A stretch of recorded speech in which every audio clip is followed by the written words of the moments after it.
Bienvenue sur la chaîne Entertainment Animé.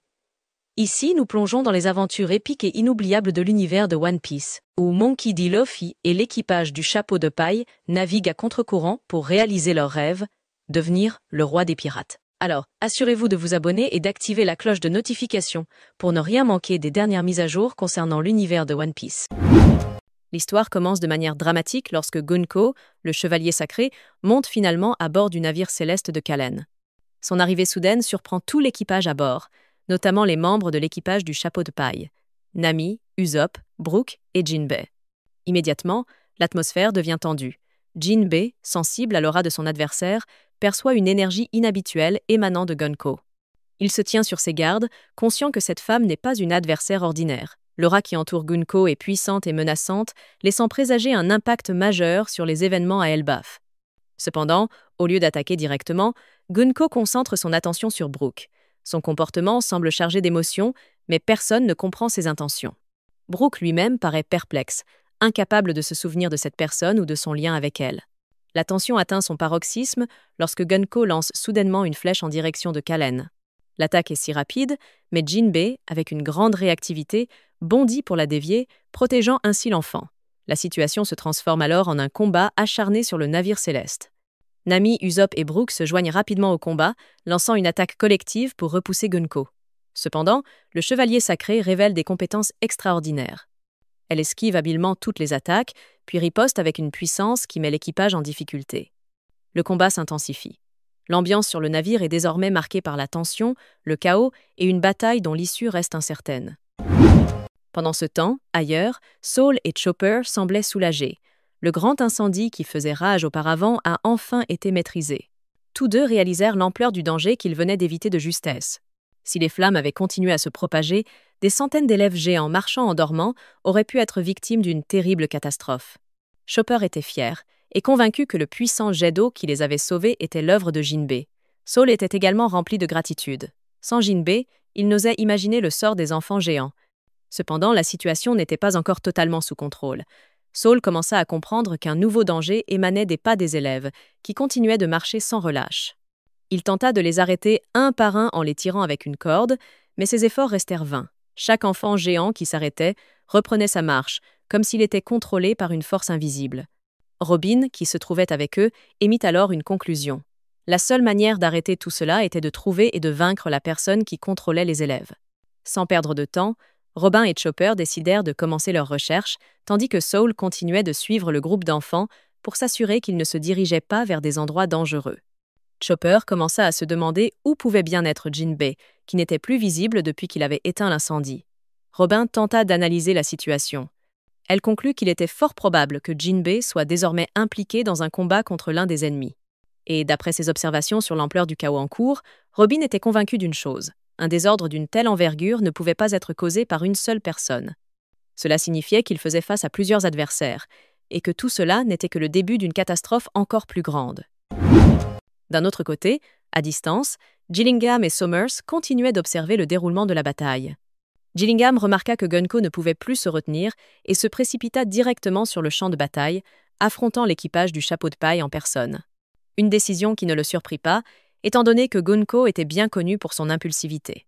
Somers, quant à lui, savourait ces moments où ses adversaires perdaient tout espoir avant d'être écrasés. Pour lui, un tel jeu était bien plus satisfaisant.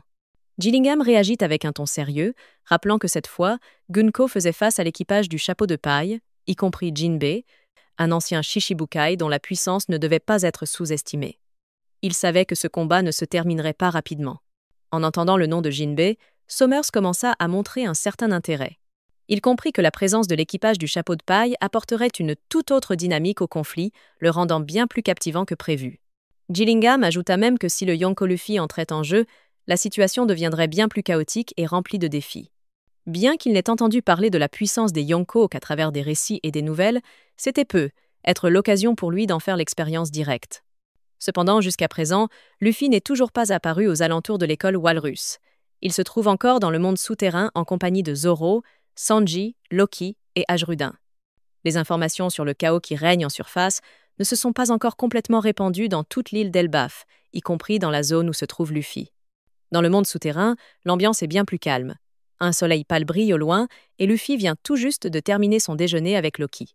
Lors de cette conversation décontractée, Luffy s'interroge sur le pirate que Loki admire le plus. Loki mentionne alors un nom, Rox D. Exbeck, un nom qui semble étranger aux oreilles de Luffy. Rien d'étonnant, car ce nom a été effacé de l'histoire par le gouvernement mondial. Rox était connu comme un pirate dangereux, avec une idéologie extrême, qui a même poussé ses anciens compagnons d'équipage à éviter de prononcer son nom. Loki ajoute une révélation surprenante. Luffy a en réalité déjà rencontré 3 anciens membres de l'équipage de Rox, à savoir Shirohige, Kaido et Big Mom. En entendant cela, Luffy reste silencieux, abasourdi. Il ne s'attendait pas à ce que ces grandes figures, qui étaient ses principaux rivaux parmi les Yonkos, aient autrefois été les subordonnés de Rox D. Xebec. Leur discussion dérive ensuite vers un sujet tout aussi mystérieux, l'initiale D. Luffy est intrigué, car le nom de Xebec contient également cette lettre. Loki explique que, bien que leurs noms de famille soient différents, Monkey D., Luffy et Rox D. Xebec partagent cette initiale rare, symbole d'un héritage mystérieux dont la signification reste encore voilée. Pour Loki, cela ne peut pas être une simple coïncidence. Il est de plus en plus déterminé à approfondir ses recherches pour comprendre la véritable signification de cette initiale. Une grande question reste en suspens, et la réponse à ce mystère pourrait bien décider du destin du monde. L'histoire revient au cœur du combat acharné entre Gunko et l'équipage du chapeau de paille. L'affrontement à bord du navire nuage a atteint son apogée. Les vibrations et les dégâts commencent à ébranler la structure du navire. Conscients du danger imminent, Kalen, Jinbei, Nami, Usopp et Brook sautent rapidement pour se réfugier sur une branche géante d'un arbre colossal qui s'élève en dessous, abandonnant le navire qui tombe lentement. Tandis que les autres atterrissent sur la branche, Gunko reste suspendue dans les airs. Elle utilise le pouvoir de ses flèches marquées pour voler, comme si l'air était son terrain de combat naturel. Usopp commence à ressentir de l'appréhension face à la puissance redoutable de cette femme. Cependant, la présence de ses amis lui donne un peu de courage. Gonko, sans laisser de répit, active une nouvelle technique qui combine le pouvoir de l'esprit de Rumi avec ses flèches. Les flèches qu'elle crée se transforment en géantes, enveloppées d'une énergie sombre et terrifiante, et elles foncent à toute vitesse vers l'équipage du chapeau de paille et les géants. Les membres de l'équipage du chapeau de paille ne sont pas restés passifs. Jinbei s'est avancé avec sa technique de karaté des hommes-poissons, concentrant sa puissance pour repousser l'attaque. Nami a invoqué la foudre de Zeus, créant un éclair qui a frappé l'air avec force. Usopp a tiré un pop green avec une onde de choc puissante, tandis que Brook a bondi pour donner un coup tranchant glacial qui a gelé l'air autour de lui. La collision entre ces puissances colossales était inévitable. La flèche géante de Gunko a percuté leurs attaques combinées, déclenchant une explosion titanesque. Une lumière éblouissante et une onde de choc se sont propagées loin, secouant les branches des arbres et faisant fuir des oiseaux géants, terrifiés. Cette détonation s'est répercutée jusqu'à d'autres lieux. Robin, Chopper et même Soul, encore près du groupe d'enfants géants, ont entendu et ressenti les violentes vibrations à distance. Tous 3 se sont regardés, conscients qu'une bataille majeure était en cours et qu'elle pourrait bien déterminer l'issue d'un conflit bien plus vaste qu'ils ne l'imaginaient. Ailleurs, Somers et Gillingham observaient l'explosion à distance. Le regard de Somers brillait d'un enthousiasme débordant, savourant chaque seconde du chaos en cours. Pour lui, cette bataille était devenue un spectacle bien plus captivant qu'il ne l'avait imaginé. Pendant ce temps, de l'autre côté du champ de bataille, Gaban, qui se trouvait avec le groupe des pirates Giant Warrior, ressentait également les puissantes vibrations de l'explosion. Grâce à son Kenbunshoku Haki affûté, Gaban réussit à localiser Kalen sur le site de l'affrontement. Il comprit immédiatement que la situation était bien plus critique qu'il ne l'avait estimé. Avec calme, mais une urgence palpable, Gaban fit signe qu'il devait accélérer le combat contre les monstres qui continuaient à surgir et à se rapprocher de l'école Walrus. La série d'événements survenus dans ce chapitre montre clairement que le conflit, longtemps dissimulé, commence lentement à émerger. Les affrontements acharnés, les forces colossales qui s'opposent et les mystères qui se dévoilent peu à peu posent les bases d'une crise d'une ampleur bien plus vaste. Un nouveau chapitre s'ouvre et personne ne peut prévoir comment cette histoire se terminera. Dans le passé du monde de One Piece, un événement légendaire a marqué un tournant majeur dans l'histoire. Cet événement, connu sous le nom d'incident de God Valley, fut une bataille épique qui ébranla les fondements du pouvoir du gouvernement mondial et ouvrit la voie à une nouvelle ère. Il y a environ 44 ans, une île mystérieuse appelée God Valley devint le théâtre d'un chaos sans précédent. God Valley était connu comme un lieu exclusif pour les Tenryubito, les nobles du monde, qui se considèrent comme les descendants directs des fondateurs du gouvernement mondial. C'est là qu'il se livrait à une vie d'excès, jouissant d'un pouvoir sans limite et d'un luxe extravagant. Cependant, cette tranquillité fut brusquement interrompue lorsqu'un des équipages de pirates les plus brutaux de l'histoire, les pirates de Rox, lança une attaque dévastatrice. Dirigé par un homme ambitieux et dangereux du nom de Rox D. Xebec, cet équipage regroupait des figures légendaires du monde de One Piece, comme Shirohige, Kaido, Big Mom et Shiki. L'assaut sur God Valley n'était pas une simple attaque, mais une invasion massive qui menaçait l'existence des Tenryubito et des esclaves qu'ils exploitaient. La marine, stationnée sur l'île, fut rapidement dépassée par l'attaque surprise et la puissance redoutable des pirates de Rox. Cependant, au milieu du chaos, un héros émergea des rangs de la marine, Monkey D. Garp. Il n'était pas seulement un soldat, mais l'ultime espoir pour stopper la destruction. Plus surprenant encore, Garp ne combattait pas seul. De l'autre côté, Gol D. Roger, le futur roi des pirates, choisit d'aider la marine à lutter contre les pirates Rox. Bien que Roger soit un pirate, cette fois son objectif s'alignait avec celui de Garp. Ensemble, ils unirent leurs forces pour stopper l'ambition démesurée de Rox D. Xebec. Cette grande bataille est devenue un chapitre oublié de l'histoire, car le gouvernement mondial a délibérément effacé toute information sur God Valley des cartes du monde. Cependant, les répercussions ne pouvaient être complètement effacées. Cet incident ne marqua pas seulement la fin de l'équipage de Rox, mais aussi le point de départ de la naissance d'une nouvelle force qui allait secouer le monde. Dragon.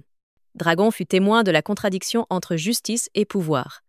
Des ruines de God Valley et de la corruption du système mondial naquit un jeune homme déterminé à fonder l'armée révolutionnaire, levant les armes non pas pour le pouvoir, mais pour libérer le monde de l'oppression.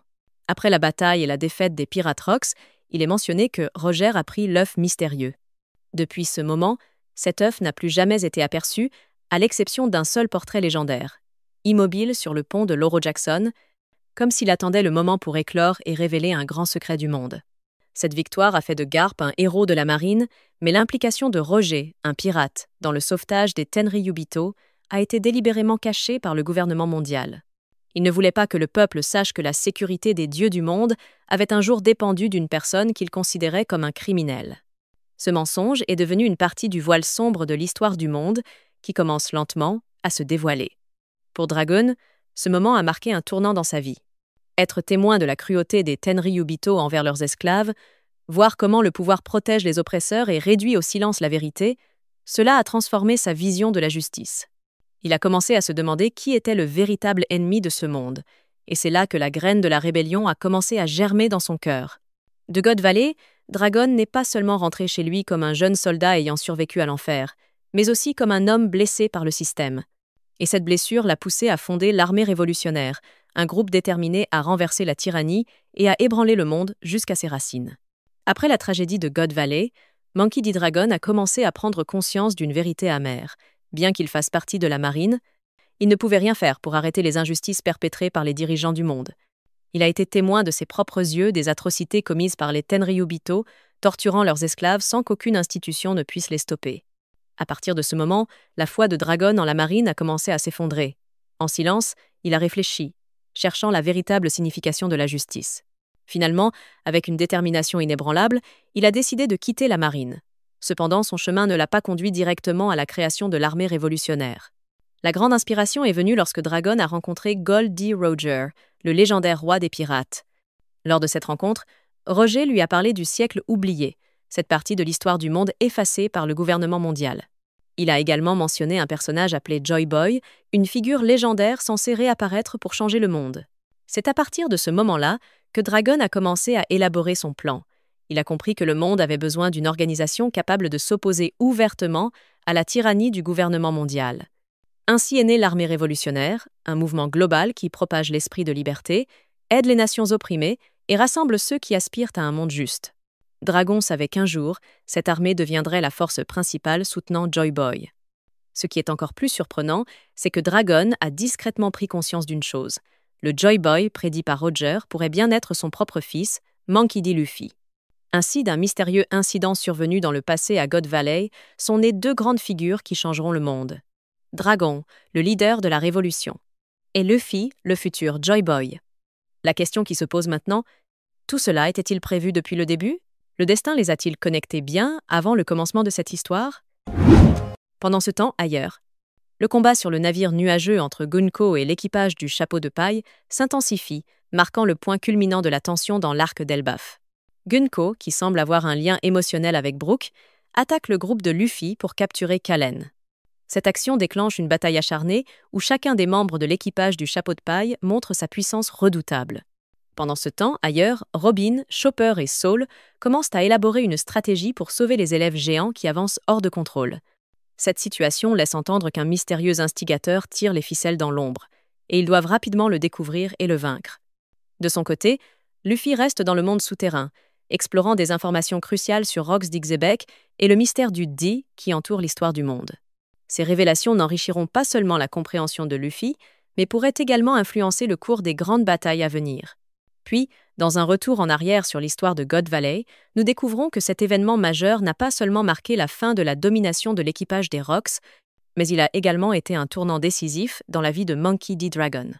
Après avoir été témoin des atrocités commises par les Tenryubito et avoir rencontré Gold et Roger en personne, Dragon décide finalement de quitter la marine et commence à former l'armée révolutionnaire. Cela pourrait-il être un signe que le climax de One Piece approche à grands pas? Merci d'avoir regardé jusqu'à la fin. Si vous avez aimé ce contenu, n'oubliez pas de laisser un like.